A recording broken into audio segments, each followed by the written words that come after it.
what's going on, you guys? It's Josiah, and today we are doing a video for Guitar 101, and it is on triads, and where the heck do triads come from, and what are they? Boom, we're gonna get this started today, so do that intro.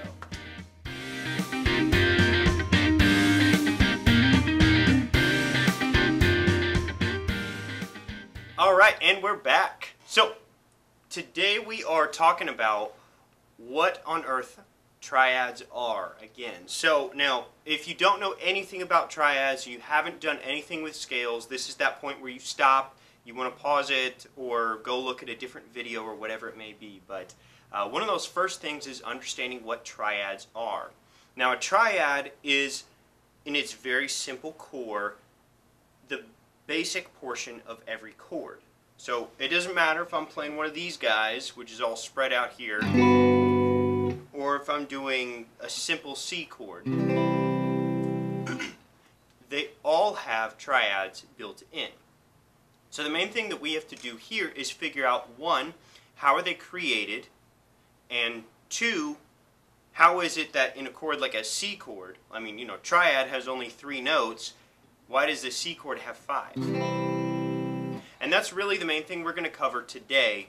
There are a couple other more intermediate and advanced triad lessons. I do have one that will have all the triads on there that's going to be a part of 101, but any more advanced stuff that's going to be in the next tier. So what we're going to check out is how triads are created, and they're made through taking a scale, and you want to play that first note, the 3rd note, and the 5th note of the scale. So for instance, a C major triad, like what we have in the example, it comes from this note here, the C, then here's C, D. E is the 3rd note, so we're going to have a C and an E, and then you have a G. You know, the notes in the C major or the Ionian scale, C, D, E, F, G, A, B, C. Well, we're playing the C, the E, and the G. That's going to make your triad.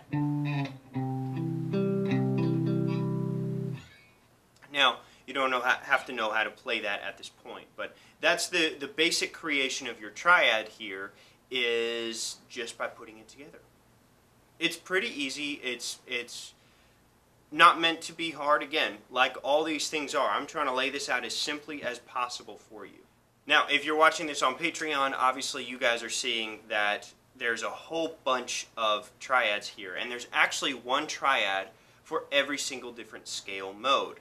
Or if you remember back to scales, we have 7 different scale modes. You have Ionian, you have Dorian, you have Phrygian, Lydian, Mixolydian, Aeolian is number 6, and Locrian is number 7. With every single one of these scales, if you list out all the notes in each one in the key of C, you'll notice, again, you have 1, 3, 5 of every single one of these, and that creates your triad. I have that on my lesson. I've got it sitting over here just kind of as my outline, and you know, I have all the examples of the triads in every single scale mode, and I tell you which mode lines up, what notes make the triad for that scale. You can go through and look at this and as a very basic portion, figure out where they come from. What's next, it's a little part 2 portion, and we're going to get on to that one. So with all these scale modes, what you'll find out is there are 3 basic triads. You have major triads, minor triads, and diminished triads. Those are all the ones in a basic key when we're just talking about triads. So with this, you'll notice the Ionian scale is always going to have a major triad. We know it's a major triad because we can look at the intervals, if you remember back to intervals, right? C to an E, right? C to E. C to an E is always a major 3rd. And then C to a G is always going to be a perfect 5th. So when you have a major 3rd and a perfect 5th interval, it creates a major triad. On the other hand, if we use, for instance, the Dorian starts on D, right? We have D, F, and A. That D, F, and A, well, the distance from D to F is 1, 2, 3 half steps, not 4. So that's a minor third, and then we have a perfect fifth, the 7 half steps. So now we're looking at a minor third with a perfect fifth interval. That is going to be a minor triad. So if you look at that third, the minor third is typically going to go with a minor triad, and the major third goes with a major triad. The only other one is the diminished. If you go to the Locrian, right, the Locrian, it has it listed on there as a diminished triad. And if you look at the notes, I'm going to start it back here on the B. We have B, D, and F. B, D, and F. B to D is a minor third. B to F is a diminished fifth. So that's the only place where we're going to have to check the fifth to make sure that it is going to be a diminished major or a minor triad. That's our simple little system of knowing which triad is which. And from here, we can actually understand that all the Ionian scales are going to be a major triad. All the Dorian scales are going to be a minor triad. All the Phrygian scales are a minor. All the Lydian are minor. All of the Mixolydian are, all the Lydian are major. All of the Mixolydian are major. All of the Aeolian are minor. And all of the Locrian are diminished. So our order, if we're going Ionian, Dorian, Phrygian, Lydian, Mixolydian, Aeolian, is major, minor, minor, major, major, minor, diminished. You might notice this as our major key triad chord formula because that's what it is, that's where it comes from. If you see how just these elements connect, you're going to be in great shape already.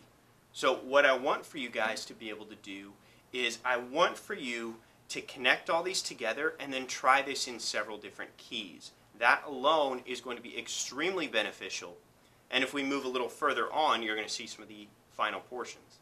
So if you can just see how these triads connect, you're going to be in great shape. This portion alone is not going to be sufficient for you to know how to move things in every single key. One thing I'm going to recommend is the next triad portion that's going to take all the major triads and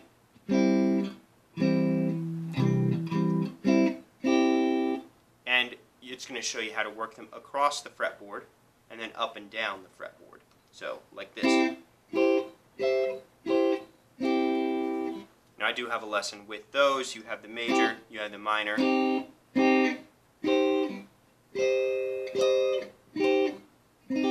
And of course we have the diminished. And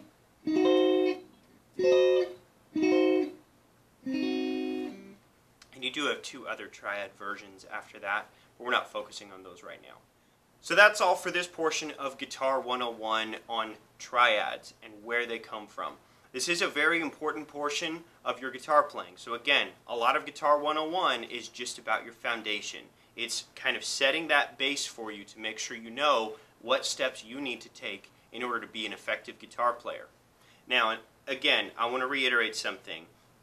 Even though music is an art, right? We don't have to necessarily do things by a bookwork order, and that's not what I'm trying to do for you guys. But what you do need to make sure of is that if you understand what you're playing, it allows you to be more creative down the road. You can do a lot of cool things and not know the triads or do them by accident, but as a major important portion, if you study this information and you know it forward, backwards, upside down, left to right, right to left, if you can figure this out and it's no problem for you, this becomes extremely beneficial to your long-term guitar playing. Because for me, I can develop any chord that I want just by knowing the intervals and knowing the triads. I know there's a lot of triad versions.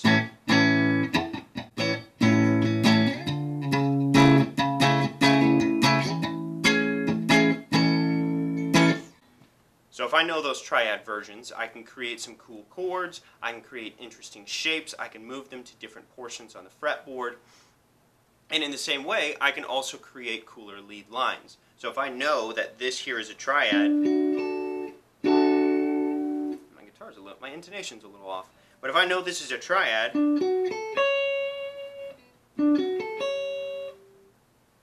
I added this note. That's a major seventh.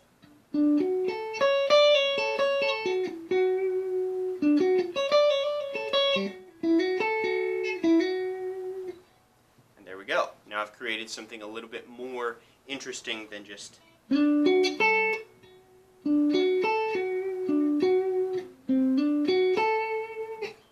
makes it a lot more beneficial in that way. So thank you guys so much for your support here. Remember, please do either leave a like on this, comment on this video with your questions, send me videos of your guitar playing for feedback, and or questions or anything you may have. Feel free to send those to me here on Patreon. Love you guys. You're all awesome. You guys are amazing. And I look forward to being able to coach you even further and to help you become great guitar players. So, see you guys next time. Keep rocking.